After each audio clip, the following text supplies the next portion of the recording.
우리는 살아가면서 늘 안전을 찾습니다.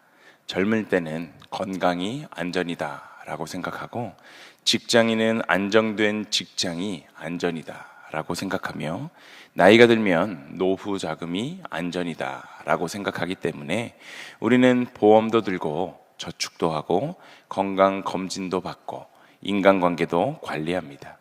물론 이런 모든 것들은 우리의 인생에 꼭 필요한 것들이지만, 문제는 우리가 그것들을 최종적인 안전으로 생각할 때입니다. 불과 몇 년 전까지만 해도 절대 무너지지 않을 것 같던 기업들이 하루아침에 어려움을 겪는 모습들을 보게 됩니다. 평생 건강했던 사람이 갑작스러운 병을 만나기도 하고, 누구보다 행복해 보이던 가정이 예상치 못한 문제로 인해 흔들리기도 합니다. 세상은 끊임없이 이것만 너가 확보하면 안전해진다 라고 이야기하지만, 시간이 지나면 또 다른 불안을 만들어내기 때문에 세상이 말하는 안전, 이 안전은 언제나 불안하고 불안전할 수밖에 없습니다. 잠언은 이런 인간의 불안한 심리, 이것을 정확하게 꿰뚫어 봅니다. 오늘 본문은 사람의 안전을 재산, 권력, 지혜가 아니라 가장 먼저 여호와를 경외하는 것이다 라고 말하고 있습니다. 하나님과의 관계가 바로 설 때 비로소 우리들의 인생, 우리들의 삶 전체가 바로 설 수 있게 되기 때문입니다. 먼저 본문 26절의 말씀을 함께 읽어보겠습니다. 26절입니다. 여호와를 경외하는 자에게는 견고한 의뢰가 있나니 그 자녀들에게 피난처가 있으리라. 아멘. 여기서 말하는 견고한 의뢰라는 말은 단순히 마음이 편안한 정도가 아니라 흔들리지 않는 피난처, 절대로 무너지지 않는 성을 의미합니다. 다시 말해, 하나님을 경외하는 사람은 문제가 없는 사람이 아니라, 문제가 그의 인생에 찾아온다고 할지라도 그 문제로 인해 결코 넘어지지 않고 무너지지 않는 사람이라는 것입니다. 이러한 견고한 의뢰는 여호와를 경외하는 자에게 있다라고 말씀하고 있는데, 이 여호와를 경외하는 자라는 표현을 우리는 종종 하나님을 무서워하는 것, 이것만으로 오해할 때가 있지만, 성경이 말하는 경외는 공포가 아니라 하나님을 가장 높이고 하나님을 가장 신뢰하며 하나님의 말씀을 자신의 삶의 태도와 기준을 삼는 것을 말합니다. 즉, 세상이 흔들릴수록 하나님께 더욱더 가까이 가는 사람이 여호와를 경외하는 사람이다 라고 우리는 기억해야 합니다.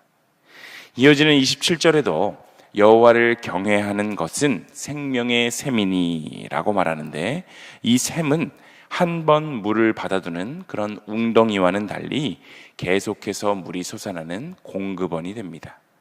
세상의 것들은 결국 시간이 지나면 줄어들게 되는데, 힘도 건강도 약해지고 돈도 넉넉히 있는 것 같다가도 어느 한순간 갑자기 없어질 수도 있지만, 하나님은 본문이 말씀하고 있듯이 마르지 않는 생명의 샘, 마르지 않는 생명의 샘이 바로 우리가 믿고 따르는 하나님이시기에, 하나님을 경외하는 사람은 환경과 조건에 의해서 힘을 얻는 것이 아니라 무한하신 하나님 아버지 그 자체를 통해 계속하여 힘을 공급받으며 살아갈 수 있게 되는 것입니다.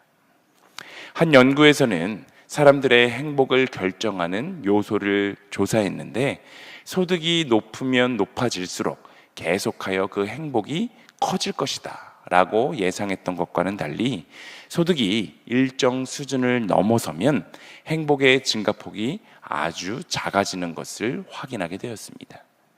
오히려 삶의 의미와 신뢰할 수 있는 관계, 이것들을 가진 사람들이 더 높은 삶의 만족도와 행복을 보였는데, 실제로 경제적으로 아주 성공한 사람들이 불안장애나 우울증 등으로 힘들어하는 경우들을 많이 보지 않습니까? 때로 우리는 아니, 그렇게 돈이 많은데 도대체 뭐가 힘들다는 거지? 라고 생각하지만, 이러한 경우는 그 가지고 있는 것들이 흔들리기 때문에 그들의 마음은 여전히 불안할 수밖에 없는 것입니다. 반대로 경제적으로 넉넉하지 않아도 하나님을 의지하며 평안을 누리는 성도들, 우리는 교회 안에서 자주 접하게 됩니다. 이것으로 볼 때 환경이 평안을 만드는 것이 아니라 바로 하나님과의 관계가 우리의 삶에 평안을 가져다 준다라는 것을 우리는 알 수 있습니다. 다니엘은 사자굴에 들어갈 것을 알면서도 하루에 3번 기도를 멈추지 않았습니다. 하나님을 경외했던 그는 자신의 안전보다도 하나님 아버지를 더욱더 크게 여겼기 때문에 사람의 눈으로 볼 때 목숨이 위태로워 보이는 그런 말도 안 되는 선택을 할 수 있었습니다. 결국 사자굴보다 더 크고 위대하신 하나님께서는 사자의 입을 막아주셨고, 다니엘은 오히려 사자굴에 던져졌다가 살아 돌아온 그 사건을 통해 하나님의 살아계심을 온 세상 가운데 전파하는 사람이 되었습니다. 이때 다니엘을 지켜준 것, 그것은 그의 정치력이나 그의 어떤 지혜가 아니라 하나님을 향한 경외, 이것이었습니다. 우리의 인생에도 피할 수 없는 사자굴들이 있습니다. 질병의 사자굴, 자녀 문제의 사자굴, 경제적인 어려움이라는 사자굴도 있습니다. 하나님은 우리에게 당신을 믿기만 하면 이러한 어려운 상황이 오지 않게 해주겠다라고 말씀하셨던 것이 아니라, 그러한 어려움이 우리의 삶에 찾아오게 된다고 할지라도 당신이 언제나 우리의 피난처가 되어주시겠다라고 약속하셨습니다. 믿는 자의 인생은 문제 없는 삶이 아니라 문제보다 크신 하나님께서 우리의 삶을 지켜주시는 삶, 이것이 바로 믿는 자들의 삶임을 우리는 기억해야 합니다. 하나님을 경외하는 사람은 세상의 것들을 많이 가진 사람이 아니라 하나님이라는 그 가장 든든한 기초 위에 자신의 인생을 세워나가는 사람입니다. 사람들은 불안을 없애기 위해서 더 많이 쌓으려고 하고 더 많이 얻으려고 안간힘을 쓰지만, 그리스도인은 하나님을 더 깊이 신뢰함으로 평안함을 얻을 수 있게 된다라는 사실을 기억하며 언제나 하나님을 경외함으로 주님과 동행하는 삶을 살아가는 우리 모두의 삶이 되시기를 소망합니다. 본문 28절의 말씀 함께 읽어보겠습니다. 28절입니다. 백성이 많은 것은 왕의 영광이요 백성이 적은 것은 주권자의 패망이니라. 아멘. 왕이 아무리 뛰어나다라고 할지라도 백성이 무너지게 되면 그 나라는 오래 갈 수가 없는데, 지도자의 영광은 혼자 빛나는 데 있지 않고 공동체를 살리는 데 바로 여기에 달려있다라는 것을 말하고 있는 것입니다. 특별히 하나님께서 보시는 그 지도력은 권력을 얼마나 많이 가졌느냐, 여기에 달려있는 것이 아니라 얼마나 많은 사람을 살려내느냐, 바로 여기에 달려 있습니다. 본문은 신앙을 개인의 마음속에만 머무는 것이다 라고 보지 않는데, 하나님을 경외하는 사람은 반드시 가정을 변화시키고 교회를 세우며 사회에 선한 영향력을 끼쳐야 한다라는 것을 말씀하고 있는 것입니다. 이러한 원리는 우리가 살아가는 일상 속에서도 어렵지 않게 찾아볼 수 있습니다. 여러 기업의 조직 문화를 연구한 결과를 보면 조직이 무너지는 가장 큰 원인은 기술 부족이 아니라 구성원 간의 신뢰 상실로 분석이 되는데, 즉 뛰어난 인재들이 모여 있어도 서로를 의심하고 책임을 회피하면 그 성과, 그 회사가 오래 갈 수 없게 된다는 것입니다.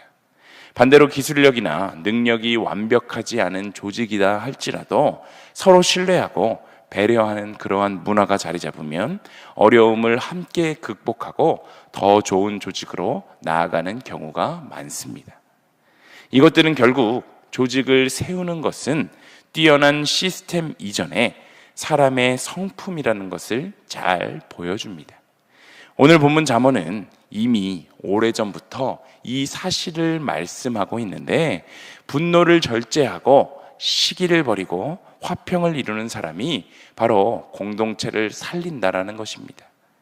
교회도 마찬가지입니다. 교회를 어렵게 만드는 것은 언제나 크고 굵직한 사건만이 아닙니다. 작은 말 한마디, 확인되지 않은 이야기 하나, 상대방의 의도를 단정하는 태도 하나가 공동체를 힘들게 만들기도 합니다. 반대로 따뜻한 격려 한마디, 먼저 이해하려는 마음 하나가 교회를 다시 일으켜 세우기도 하는데, 하나님께서는 우리의 능력보다 우리의 성품을 통해서 공동체를 세워가시기 때문입니다. 31절은 또 하나 중요한 원리를 말하고 있는데, 31절의 말씀 함께 읽어보겠습니다. 함께 읽습니다. 가난한 사람을 학대하는 자는 그를 지으신 이를 멸시하는 자요, 궁핍한 사람을 불쌍히 여기는 자는 주를 공경하는 자니라. 아멘. 이 하나님을 경외한다라는 것은 이 예배당 안에서만 이루어지는 것이 아니라 본문의 말씀처럼 약한 사람을 어떻게 대하는가, 바로 여기에서 드러나게 됩니다. 하나님은 모든 사람을 자신의 형상대로 지으셨기 때문에 힘없는 사람을 함부로 대하는 것, 이것은 결국 그를 지으신 하나님을 업신여기는 일이다 라고 말하고 있는 것입니다. 오늘 우리의 삶에서도 마찬가지로 가정에서는 배우자를 대하는 그 태도, 부모를 공경하는 마음, 자녀를 대하는 말, 직장에서는 후배를 대하는 모습, 교회에서는 새가족을 맞이하는 태도, 이러한 것들까지도 하나님께서는 모두 주목하여 보고 계십니다.